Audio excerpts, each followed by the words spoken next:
चलिए अब हम बात करते हैं multiplication of square matrix of order 3। मतलब दोनों मैट्रिक्स है जिनका ऑर्डर 3/3 है, ऑर्डर 3/3 एंड ऑर्डर 3/3।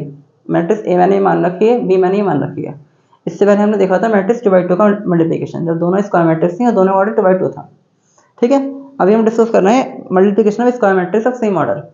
इसके बाद लेवल थोड़ा इंक्रीज करेंगे तब आगे बढ़ेंगे मल्टीप्लिकेशन का आखिर स्पेशल रूल है क्या, काम कैसे कर रहा है। ठीक है, चलिए हम बात करते हैं इसमें मल्टीप्लाई कैसे करेंगे। 2/2 आपने सीख लिया और 3/3 मेथड सेम है, बस ये थोड़ा लेंथी हो जाता है। तो किस तरह अप्लाई करेंगे यहाँ पर मेथड हम 3/3 में, ध्यान देना ए बी मैंने ये लिखा ए इंटू बी। ठीक है, तो पहले मल्टीप्लाई करनी है हमें R1 की, ध्यान देना कैसे करते हैं, रो की कॉलम से। पहले मल्टीप्लाई करिए R1 की C1 से, ये R1 ये C1, तो ये हो गया R1 C1। फिर हमने मल्टीप्लाई करी R1 की C2 से, तो ये हो गया R1 C2। फिर R1 की मल्टीप्लाई करी C3 से, तो ये हो गया R1 C3। फिर मल्टीप्लाई करी हमने R2 की C1 से, R2 C1। इसके बाद मल्टीप्लाई करेंगे R2 की C2 से, तो ये आएगा R2 C2। मल्टीप्लाई करेंगे R2 की C3 से, तो ये आएगा R2 C3। अब आपका आएगा R3 C1, फिर आएगा R3 C2, फिर आएगा आपका R3 C3। ठीक है, समझ में आ गया, बताइए अब क्या करेंगे आगे। अब हम क्या करेंगे, हम मल्टीप्लाई करते हैं R1 C1, मतलब पहला एलिमेंट निकालते हैं। R1 की मल्टीप्लाई C1 से कैसे करेंगे, बताया था कैसे लेके चलते हैं, करस्पॉन्डिंग एलिमेंट रो की कॉलम के साथ। Means first row first column का first element in 1 into 0 plus 2 into 6 plus 3 into 2। ठीक है, अच्छा ध्यान देना है आपको, जब आप मल्टीप्लिकेशन कर रहे हो तो आप ध्यान देना लिखने का भी आपको अच्छा लगना चाहिए। जैसे कई बार क्या होता है मल्टीप्लाई करते करते ये टर्म बहुत लंबा चला जाता है, तो बच्चों को लिखने का तरीका बहुत गंदा लगता है, बहुत खराब सा लगता है, कुछ भी होश पोश ना हो लिखने में, अच्छा लगे। अब आप मेरा देखना मैं कैसे लिख रहा हूँ, अगर आपको जैसा भी लगे ऐसे कमेंट करिएगा, मेरा अच्छा लग रहा है खराब लग रहा है लिखने का तरीका। ठीक है, चलिए आगे। अब हम लिखते हैं R1 C2। R1 की मल्टीप्लाई करनी है C2 से, 1 into 6। अब 2 की करेंगे 5 से, 2 into 5। अब करेंगे 3 की 3 से, 3 into 3। ठीक है, अब आते हैं इसके बाद में R1 की करनी है C3 से, यानी 1 into -1। अब करेंगे 2 की 1 से, फिर इसके बाद 3 की 6 से। हम आगे बढ़ते हैं, फर्स्ट रो हमारी कंप्लीट हो गई। अब आते हैं सेकंड रो पर R2 C1। तो R2 C1 मीन्स 0 की करेंगे 0 से, 0 into 0 प्लस -1 की 6 से, -1 into 6, फिर 0 की 2 से, 0 into 2, यहाँ आएगा साइन प्लस का। अब आते हैं इसके बाद में R2 की C2 से, यानी 0 into 6 प्लस -1 into 5 प्लस कितना 0 into 3। इसके बाद आते हैं R2 की C3 से, तो बस 0 into -1 plus -1 into 1 plus 0 into 6। समझ में कैसे लिखा मैंने, ये पहले मल्टीप्लाई करें 0 की -1 से, तो ये आ गया, फिर -1 की 1 से, तो आपको ये आ गया। इसके बाद मल्टीप्लाई करें 0 की 6 से, तो ये लिख दिया। अब हमारी 2 रो कंप्लीट हो गई हैं, आते हैं थर्ड रो पर। थर्ड रो में क्या होगा, थर्ड रो मल्टीप्लाई करने के लिए क्या करेंगे, अब हम R3 C1, यानी R3 की पहले C1 से करनी है, यानी 3 into 0 plus 6 into 6 plus 5 into 2। हम आगे बढ़ते हैं, यहाँ आते हैं R3 C2, यानी कितना 3 into 6, तो यहाँ आएगा 3 into 6 प्लस इसके बाद आएगा 6 into 5, अब आएगा 5 into 3। इसके बाद आगे बढ़ते हैं R3 C3, यानी 3 into -1 plus 6 into 1 plus 5 into 6। कैसे लिखा ये, 3 की करी -1 से, तो यहाँ लिखा, 6 की 1 से ये लिखा, फिर 5 की 6 से ये लिख दिया। अब नॉर्मल मल्टीप्लिकेशन करनी है, फिर नॉर्मल ऐड करना है, आगे कुछ खास नहीं है। फिर देखते हैं ताकि सबके समझ में आए कि हम क्वेश्चन एक्चुअल में करना कैसे है, मल्टीप्लाई एक्चुअल में करनी कैसे मैट्रिक्स की, आपको समझ में आना चाहिए। ठीक है, चलिए तो क्या होगा, ये हो गया 0 प्लस 12 प्लस 6। ठीक है, आगे बढ़ते हैं, 6 प्लस 10 प्लस 9। ठीक है, आगे बढ़ते हैं, -1 प्लस 2 प्लस 6। ठीक है, नेक्स्ट रो में आते हैं तो 0 माइनस के 6 और कितना 0। अब अगले एलिमेंट पे आते हैं तो 0 -5 प्लस 0। यहाँ आ जाए तो 0 1 1 1 -1 प्लस 0। नेक्स्ट एलिमेंट पर आते हैं तो कितना हो गया ये हमारा 3 × 0 0 प्लस 36 प्लस 10। यहाँ आ जाते हैं 18, यहाँ आ जाते हैं 30, यहाँ आ जाते हैं 15। चलिए यहाँ चलते हैं, यहाँ पे कितना हो गया -3 प्लस 6 प्लस कितना 6 5 जा 30। चलिए आगे नॉर्मल एडिशन क्या होगा, एडिशन करेंगे तो सब्ट्रैक्शन करेंगे, जो भी आएगा यहाँ पर, ये कितना हो गया 18, ये कितना हो गया 16 और 9, ये आएगा आपका 25। ठीक है, यहाँ आ जाते हैं, ये हो गया आपका +1। ठीक है, -1 + 2 +1 1 और 6 7। शायद यहाँ कुछ मिस्टेक है, चेक करिए एक बार जरा। -1 2 1 2 6 फिर 18 आएगा ये। ठीक है, तो ये आ गया आपका 18 और 20 -1 कितने बचेंगे 19। तो please be careful while doing calculation. तो कैलकुलेशन करते में ध्यान रखिए कि आप कहाँ कहीं मिस्टेक नहीं, जैसे मैंने मिस्टेक करते हुए 6 लिख दिया था, तो मल्टीप्लाई ध्यान से करिए, कोई गड़बड़ ना हो। ठीक है, चलिए ये कितना हो गया -6, ये -5 और ये कितना हो गया आपका आगे -1, यहाँ कितना हो गया 36 46, ये हो गया 45 और 18 63, ये हो जाएगा कितना -1, ये नीचे आ जाते हैं 36 में 3 गए 33। तो ये आपके मल्टीप्लिकेशन है 3/3 की 2 मैट्रिक्स की मल्टीप्लाई कैसे की है मैंने। देखिए ध्यान से, वीडियो पॉज करिए, नोट डाउन कर सकते हो आप, इसे अच्छे से समझो ध्यान से कैसे कैसे मैंने किया है। अब मैं कुछ और अलग लेवल लेकर चलूँगा मल्टीप्लिकेशन का मैट्रिक्स में ही, और सीखेंगे और मल्टीप्लाई का अलग लेवल। मीन्स अब मैं ये करने वाला हूँ कि दोनों मैट्रिक्स का ऑर्डर डिफरेंट रखूंगा। अभी तो मैंने ऑर्डर सेम रखा था, मैं दोनों ये 3/3 ये 3/3 2/2 2/2, और सबसे खास बात थी दोनों की दोनों स्क्वायर मैट्रिक्स थी दोनों क्वेश्चंस में, एक में दोनों 2/2 की थी, एक में 3/3 की थी। अब मैं ऑर्डर चेंज करने वाला हूँ। ठीक है, अब हम सीखने वाले हैं कि एक्चुअल मल्टीप्लिकेशन अगर हम ऑर्डर डिफरेंट करते हैं तो मल्टीप्लाई कैसे करेंगे, क्योंकि अभी हमने सीखा एडिशन सब्ट्रैक्शन में कि ऑर्डर डिफरेंट हो तो हम ऐड नहीं कर सकते, अगर ऑर्डर डिफरेंट हो तो माइनस नहीं कर सकते, बट अगर हम ऑर्डर डिफरेंट हो मल्टीप्लाई कर सकते हैं। समझ में आ रहा है मैंने क्या बोला, अगर ऑर्डर डिफरेंट है तो मल्टीप्लाई कर सकते हैं, बट एक स्पेशल केस है। अब वो स्पेशल केस क्या है वो हमें डिस्कस करना है कि how to multiply in different order.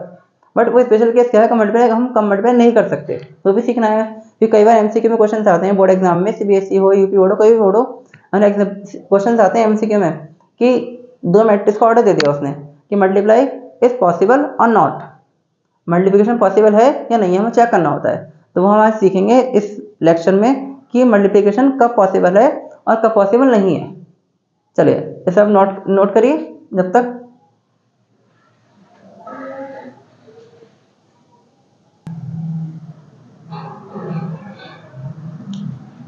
चलिए बच्चों, अब हम स्टार्ट करते हैं डिफरेंट ऑर्डर के साथ क्या करना है हमें। अब ध्यान से समझना, मैं बोर्ड पे क्या लिखने जा रहा हूँ और मल्टीप्लिकेशन के कुछ रूल्स डिस्कस करते हैं। मैंने ये सिखा दिया कि मल्टीप्लाई करते कैसे हैं और उसके वो नॉर्मल रूल क्या होते हैं। मल्टीप्लाई करते हैं रो की कॉलम से, ये हमने सीख लिया। बट अब हम बात करते हैं नॉर्मल कि मल्टीप्लाई कब कर सकते हैं और कब नहीं कर सकते मैट्रिक्स में। अब हमें ये डिस्कस करना बाकी है। मैंने मैट्रिक्स ए लिखी जिसका ऑर्डर है मान लेते हैं m×n, डिफरेंट ऑर्डर है, सेम ऑर्डर नहीं है, ध्यान से देखिएगा। एक मैट्रिक्स मैंने बी लिखी, इसका ऑर्डर है मेरे पास n मैंने लिखा r। ठीक है, आपको पता है कि ये वाला हमारा ये रो होता है, ये कॉलम, ये रो, ये कॉलम। अब मैं इससे मल्टीप्लाई कब कर सकता हूँ, ध्यान दीजिएगा। इस मैट्रिक्स में ए में हमारा m क्या है, रो है, n हमारा क्या है, कॉलम है।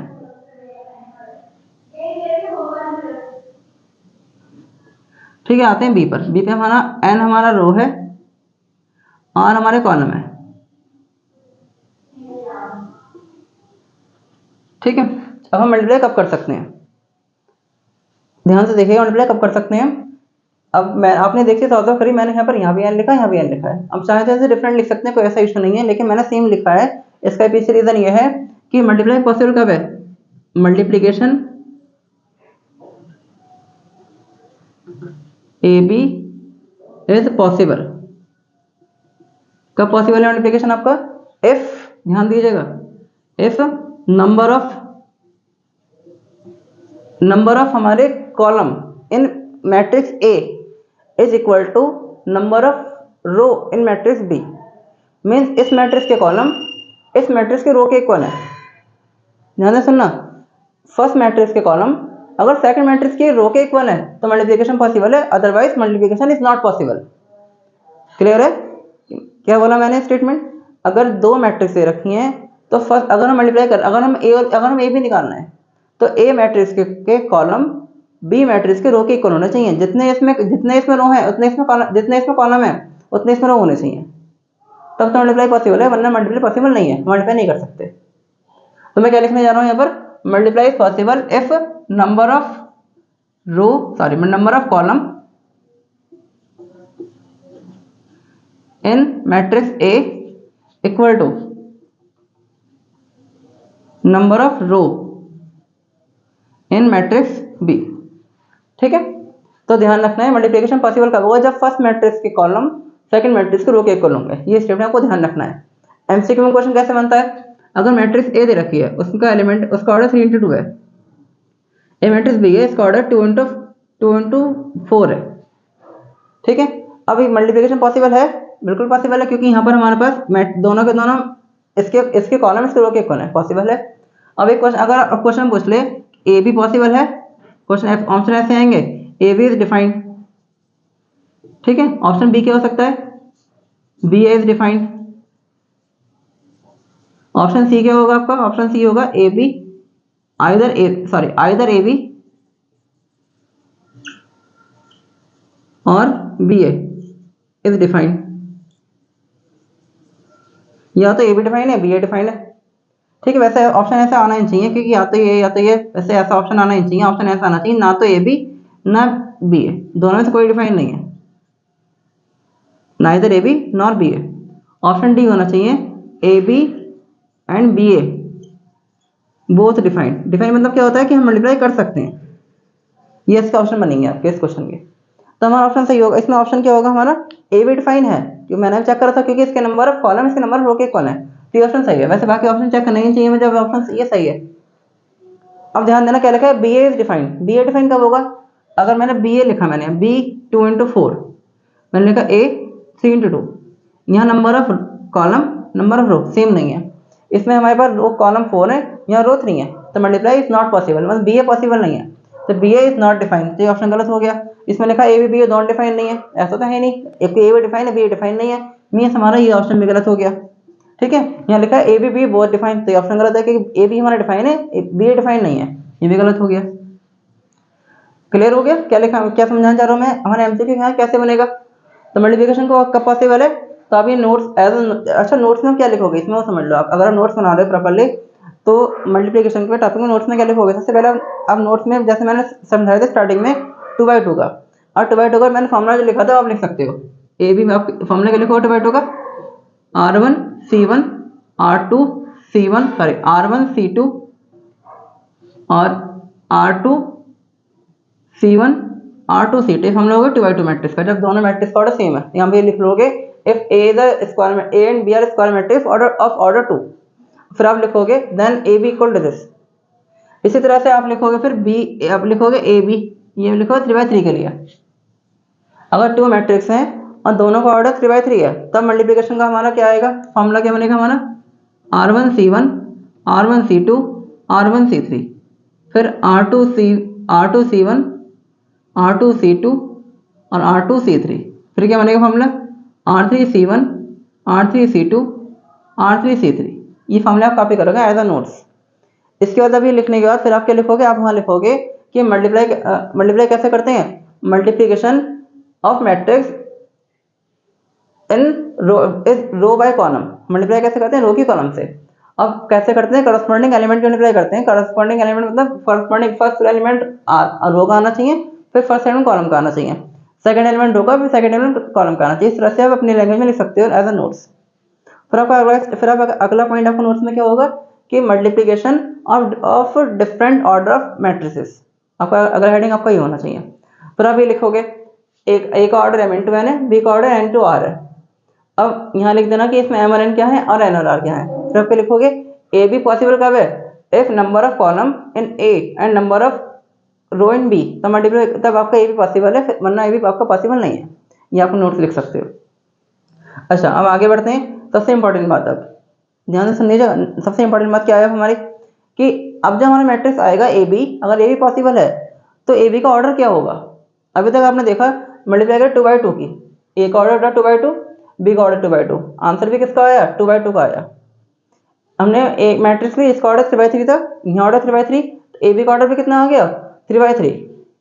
अब जब ऑर्डर डिफरेंट है हमारे दोनों के ए और बी के, तब अब हमारे ए बी का ऑर्डर क्या आएगा ये समझते हैं। ए का ऑर्डर हमारा m इंटू एन है, बी का कितना n इंटू आर। अब ए बी का ऑर्डर क्या होगा समझना ध्यान से। Then order of A B किस ऑर्डर की होगी, ऑर्डर ऑफ ए बी हमारा क्या बनेगा, इसके रो इंटू इसके कॉलम।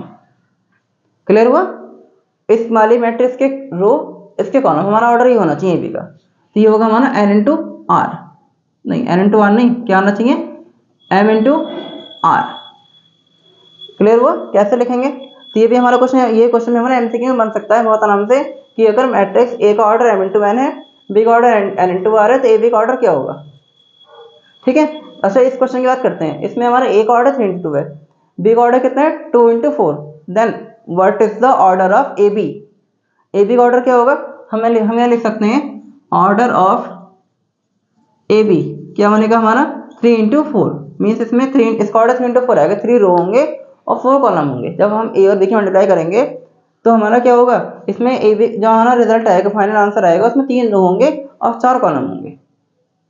समझ में आया इतना आपको। अब मैं एक क्वेश्चन लेता हूँ ऐसा जिसमें मतलब ये इसी तरह का क्वेश्चन ले लेते हैं छोटा मोटा, जिसमें हमारे कॉलम रो डिफरेंट हो और मल्टीप्लाई कैसे करेंगे वो सीखते हैं। ठीक है, तो वीडियो पॉज करिए, जो भी बताया नोट डाउन करिए, फिर हम क्वेश्चन करते हैं। एक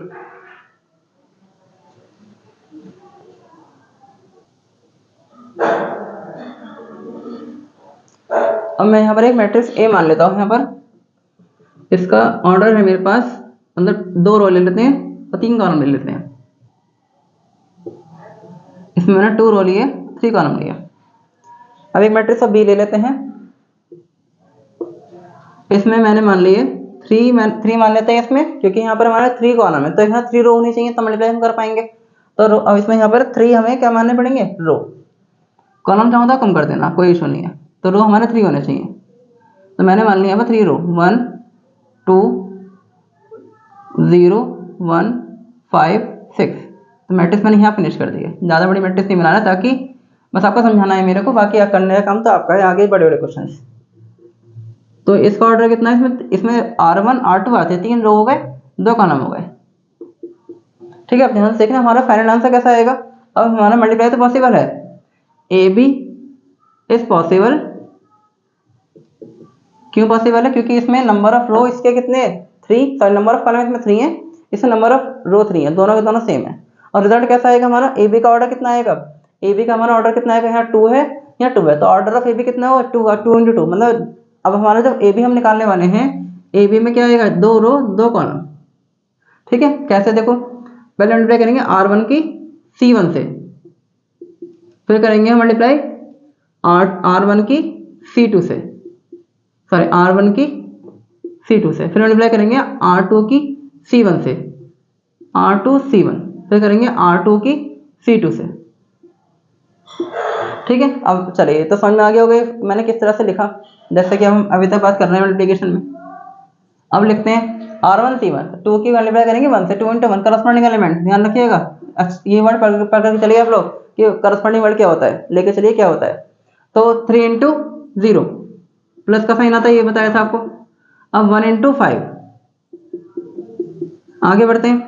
अब R1 C2, तो फर्स्ट रो की सेकंड कॉलम से 2 इंटू 2 प्लस 3 इंटू 1, इसके बाद में 1 इंटू 6, 1 इंटू 6। ठीक है, अच्छा आगे अब आते हैं R2C1, R2C1 1 इंटू 1, फिर 2 इंटू 0, इसके बाद में 1 इंटू 5, आते हैं R2C2, तो क्या बनेगा 1 इंटू 2, इसके बाद 2 इंटू 1, इसके बाद 1 इंटू 6। सॉल्व कर लो, क्या बनने वाला है, यहाँ लिख दो आगे फाइनल आंसर कितना है, 2 1 2 प्लस 0 प्लस 5 4 3 6, यहाँ 1 0 5 2 2 6, तो फाइनल आंसर क्या मिला आपको यहाँ पर, यहाँ मिला आपको 2 और 5 7, 4 और 3 7, 7 और 6 13, ये मिला 6, ये कितना बना 4 और 6 10, तो यहाँ की 2/2 की मैट्रिक्स है। हमने मल्टीप्लाई, जब दोनों मैट्रिक्स का ऑर्डर डिफरेंट था, मल्टीप्लाई कैसे करेंगे हमने सीख लिया। तो क्लियर मल्टीप्लाई आपको, तो इस बेस पे आपको एनसीईआरटी की 2.2 एक्सरसाइज या किसी वो किससे मल्टीप्लाई आराम से कर सकते हो, किसी भी तरह का क्वेश्चन। अब कुछ खास प्रॉपर्टीज हैं, वो प्रॉपर्टीज हमें डिस्कस करनी है अब, तो प्लीज वीडियो पॉज करिए, आप लोग इतना नोट करिए। अब हम डिस्कस करेंगे इसका प्रॉपर्टीज ऑफ मल्टीप्लिकेशन और कुछ खास बातें मल्टीप्लाई के बारे में और नई नई बातें। जैसे अगर मान लीजिए आपको ए स्क्वायर फाइंड करना है, ए स्क्वायर मतलब मैट्रिक्स का स्क्वायर करना है, हमें ये सीखना है। जैसे मुझे मैट्रिक्स का स्क्वायर करना है, बच्चे जो हमने गलती क्या कर देते हैं, बच्चे मान लीजिए मेरे एग्जाम में आ रहा है इसका स्क्वायर करो, बच्चे गलती कर देते हैं, कैसे इसका लिखते हैं 4 9 1 1 4 9, बट हमें ऐसा स्क्वायर नहीं करना है, हमें ये सीखना है स्क्वायर कैसे करना है मैट्रिक्स में। ये भी एक नया टॉपिक है। कुछ मुझे मान लीजिए मुझे निकालना है, मुझे क्यूब निकालना है, क्यूब भी हमें ऐसा नहीं करना कि 2 का क्यूब 8 हो गया, 27 हो गया, 1 हो गया, ऐसा नहीं करना है। क्यूब का भी अलग तरीका है। तो स्क्वायर, क्यूब, पावर, 4 कैसे निकालना है किसी मैट्रिक्स की, वो सब यहाँ डिस्कस करनी है अभी हमें। मतलब कुछ भाई बहुत कुछ बाकी है मल्टीप्लिकेशन में, ऐसा नहीं कि मल्टीप्लाई सीख ली काम खत्म हो गया। मैंने क्या क्या बताया, मैं अभी तक आपको 2 स्क्वायर मैट्रिक्स की सेम ऑर्डर की मल्टीप्लाई करी, एक 2/2 फिर 3/3। इसके बाद मैंने क्या करा, 2 मैट्रिक्स डिफरेंट ऑर्डर के लिए वो आपको समझाया कि मल्टीप्लाई कैसे करते हैं, कैसे करते हैं। उस डिस्काउंट में आपको समझ में आया होगा कि इसके कॉलम इसके रो के सेम इक्वल होंगे तो मल्टीप्लाई कर सकते हैं। नई मैट्रिक्स का ऑर्डर कितना होगा, इसके रो और इसके कॉलम, ठीक है। अच्छा, अब हमने आगे नई नई बातें पर डिस्कस करनी है कि छोटी छोटी बातें, कोई ज़्यादा बड़ी बड़ी बातें नहीं है। अब हाँ, कुछ प्रॉपर्टीज डिस्कस करनी है अभी हमें कि वो क्या क्या कैसे कैसे होती हैं। जैसे हमने एडिशन और सब्ट्रैक्शन में देखी थी कि क्लोजर, एसोसिएटिव, आइडेंटिटी, इनवर्स, और इसमें एक खास प्रॉपर्टी और होती है मल्टीप्लिकेशन में, जिसे बोलते हैं डिस्ट्रीब्यूटिव लॉ। ठीक है, चलिए पहले वीडियो पॉज करिए, इसे नोट करिए।